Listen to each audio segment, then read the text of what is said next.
My next interview is with a fighter that's in a category all of his own. Why? Because he has more wins than a lot of the BKFC fighters combined.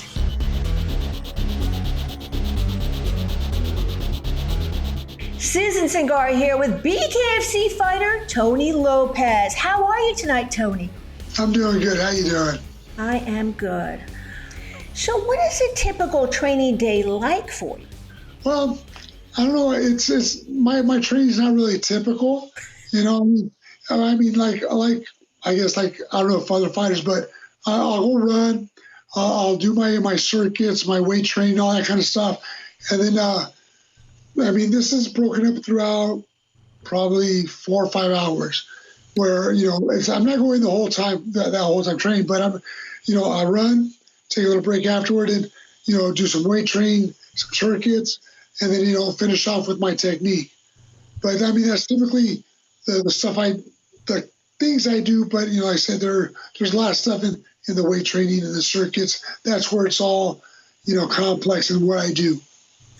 All right, now COVID has changed everything this year for many fighters, but I see you've been pretty busy. So let's talk about that. All right. Well, I mean, it has been bad. I mean, I've been lucky enough to get a fight recently, and it was a kickboxing fight, and it was for a title. And I mean, it went the distance. It was a great fight. We were going back and forth, and the thing here is, like I said, COVID has been tough on everybody, and I put on 25 pounds of juicy fat. So I was still in decent shape, but I wasn't in my shape. So like I said, we were going every round. I was thinking to myself, man, I'm tired. I don't want this no more. And my daughter, she was the one cornering me, and she's telling me, "You're not tired. You're not tired. It's on your head. Get back out there." So every time I went out, it was 100% just go, go, go, go. And I mean, I said, hey, everybody loved the fight. I ended up coming out with a win, which was great. It was his hometown. I know it was a split decision. And usually when it goes the distance, I don't get it when it's in someone else's hometown. So, I felt really good, really fortunate, and walked away with a new belt. It's funny you mentioned your daughter, because I was looking back at some past BKFC fights and I heard a woman. How long has she been cornering you? She's very good, by the way. Thank you. Actually, the girl, the lady, the girl, whatever, the one that was at BKFC, she's a friend. She actually, she's their cut girl now, and but like I said, she's a good corner person. So I mean, she knows what to tell me, how to motivate me, how to get me going. So, but also, it's like my daughter, my wife. I mean, it's all girls in my corner. would tell me what to do. So it's great. It's a team effort, and you're so blessed. I feel that is one of the most important things for fighters, because if you don't have a strong family supporting you, it gets really hard out there because there's so much going on. All right, we could talk about the mental aspect all night, but let's get to something very important. For those of you who have been living under a rock and don't know who Tony Lopez is, well, Tony, tell our fans who you are and what your record is. You know what? If there's a fight out there, I've pretty much done it. Everywhere from MMA, kickboxing, Muay Thai, boxing, bare-knuckle boxing. I've done it all, and I have over 100 fights. There was I can't remember what site it was on, but they listed the top 10 fighters with the most fights, and I actually made it at number 10, where I was happy. And this was maybe 2 years ago, so I think I've climbed up the record already a few notches. So my goal is to get probably to number 4, because when I get to by number 4, they're hitting 300 fights and stuff like that. So I don't think I'll ever get close to 300 fights, but 150 or so will be good. Yeah, I agree. It's so raw. I feel like it's so pure. So you said that bare-knuckle fighting is your favorite form of fighting. Why is that then?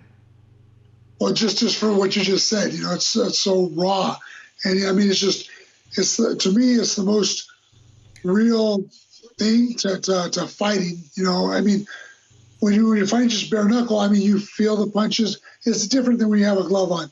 When with the glove, you know, I can take a hit and I'm fine.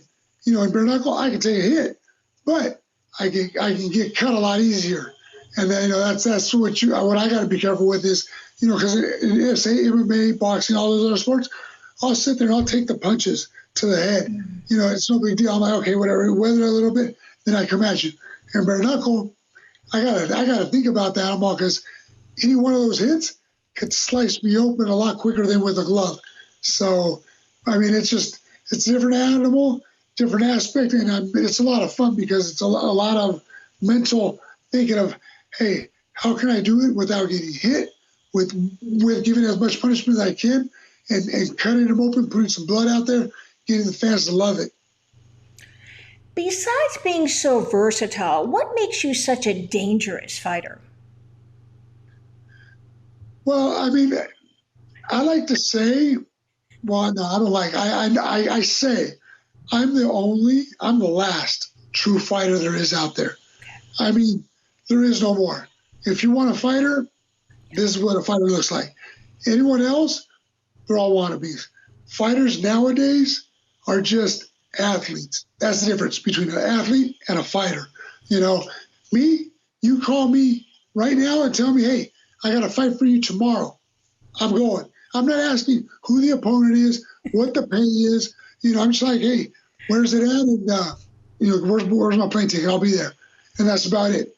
Whereas athletes today, they're looking at fixing their record and making it all look pretty and building their way up to wherever they want to go. So, I mean, that's what makes me dangerous, that I fight when I go out there. You know, I can take a lot of punishment. I can give a lot of punishment. Getting back to bare knuckle, since you do fight in so many different disciplines, how hard is it when you get into the squared circle to not be able to kick and to change your style up just for bare knuckle? You know, it's not hard at all because, like my base is karate, and in karate, I learned how to do all this stuff for all these sports that that I've done, different art forms and stuff like that. I learned it in my karate 26 years ago, and from there it's like, look, when it's time to fight with just my hands, hey, that's how I know this is all I'm using.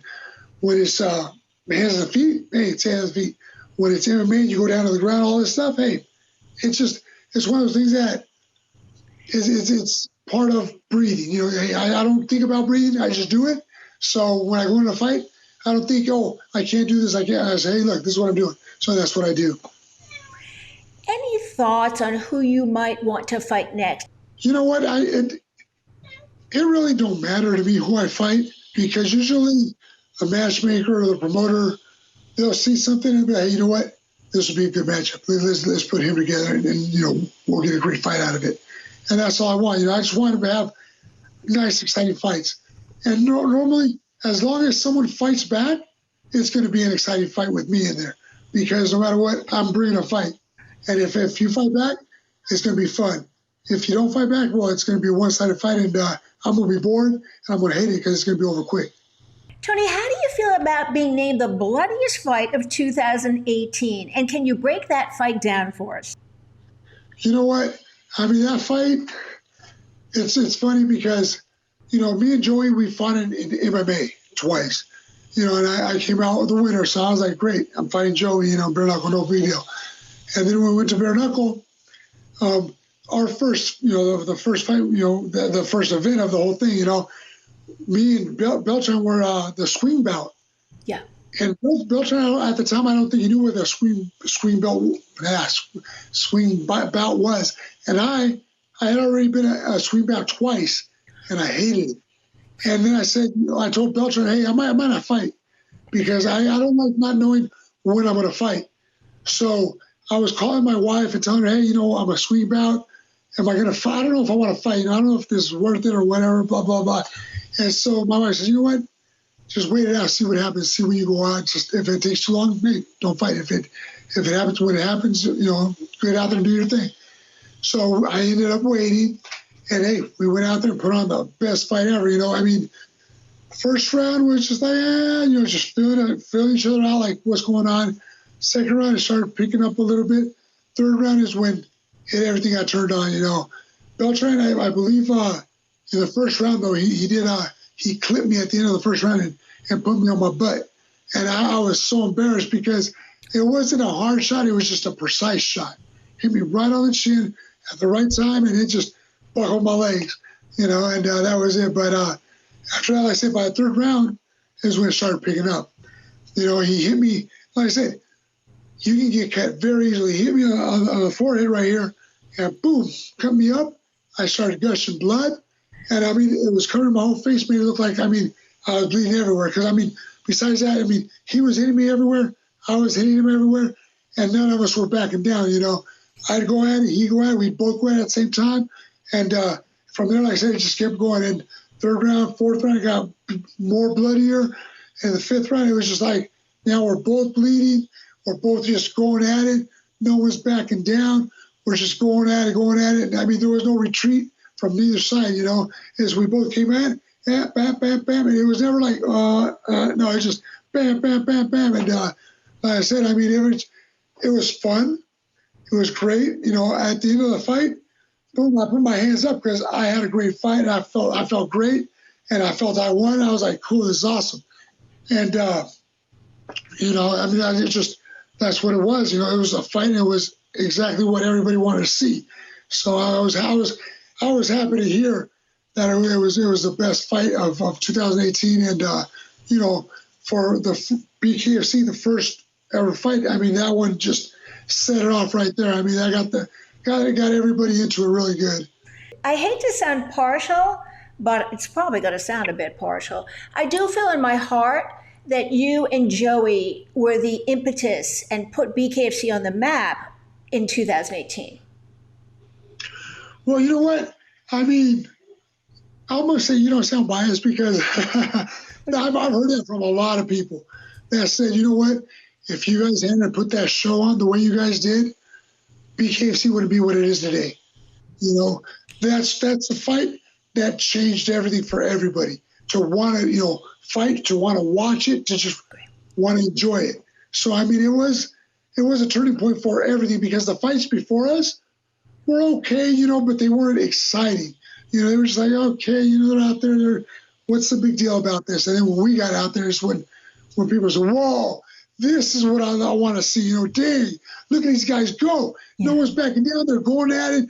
Blood's flying. And, man, this is a fight. So it was great. So when you first started fighting at BKFC 1 in 2018, did you ever think it was going to be the fastest growing combat sport in the world? You know what? Honestly, I want to say no. I thought it was going to be just like a little foul thing, one shot, one fight, and that's it. Because, I've heard of the bare-knuckle in Europe and stuff, and I was like, well, it's barely getting over here. It's been out forever. No one's ever talking about it. So I was like, it might not be what it, all that. But being in it and having the fun I did with Beltran, it changed the way I felt about it. Because, I guess I love getting hit and I love hitting people.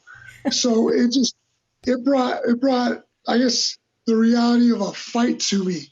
I can say that I've never been in a street fight, so I don't know what it's like to fight without gloves or just raw or doing whatever.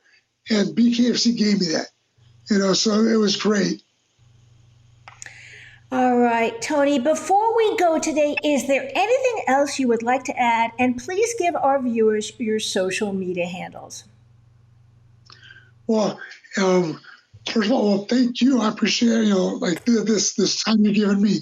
And if you want to, follow me, I got Facebook, Instagram, and they're both Tony Kryptonite Lopez. Very simple, my name. Keep it simple. And I just have those two. I don't do Twitter because I don't get it. I don't like it. Maybe I'm just too old for it, but I don't do that. And, that's the only thing I do, Facebook and Instagram. And other than that, I want to thank my family, definitely my family, because I said they're a big part of this. I mean, they've been putting up with me and my career for over 15 years.